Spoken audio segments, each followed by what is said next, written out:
एखन हम सोनू इलेक्ट्रॉनिक्स पर पहुंच चुकल छी। बता दीजिए लुलवा चौक पर बहुत ही पुरान दुकान है या बहुत ही फेमस दुकान है जेमे अहाँ के इलेक्ट्रॉनिक के कोनो भी सामान जे एरिया में नहीं भेटत वो एतय एबे तो अहाँ के भेट जात और एक से एक कंपनी के सामान सब जे छे भेटत। और एखन हमरा संगे ऑनर मनु मिश्रा जी, हिनका से बात कर अपने सबके सुनाब जे कौन कौन कंपनी के बॉल सब रखने छथिन, कौन कौन कंपनी के सामान सब छे और कतेक दिन से छे और ग्राहक के की केना सपोर्ट रहे छे। सबसे पहले अहाँ के जानकी न्यूज में स्वागत है।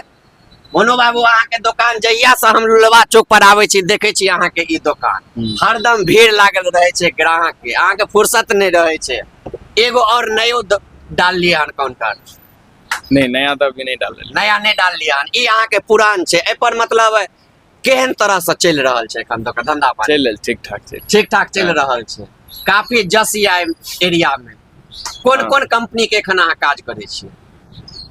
ज्यादातर स्विच सब में तार सब में ओरिएंट हेवल्स ई सब के, ओरिएंट हेवल्स सब के, पंखा कूलर से हो सब अहाँ सब तरह के। तो देखलिए एखन हम अहाँ के आबि के लुलवा चौक पर सोनू इलेक्ट्रॉनिक्स में देखेलो हन जे अहूँ सबके यदि घर के बिजली के कोनो सामान लेके हुए, तार लेके हुए, स्विच लेके हुए, बल्ब लेके हुए, पंखा लेके हुए, कूलर लेके हुए, विभिन्न तरह के जो इलेक्ट्रॉनिक सामान लेके हुए तो नेहरा लुलवा चौक के अगल बगल 10-20 किलोमीटर में यदि अहाँ के घर हुए तो अहाँ आबि के सोनू इलेक्ट्रॉनिक में चीफ रेट में डिस्काउंटो करे छिए की? हाँ, बैठ जाए छे डिस्काउंट करे छिए। स्पेशल डिस्काउंट के साथ अहाँ एता सामान खरीदू आ घर में जाकर लगाओ। 100% गारंटी के साथ जेनाते सामान मिलत ओनाते गारंटी के साथ अहाँ यूज करबे।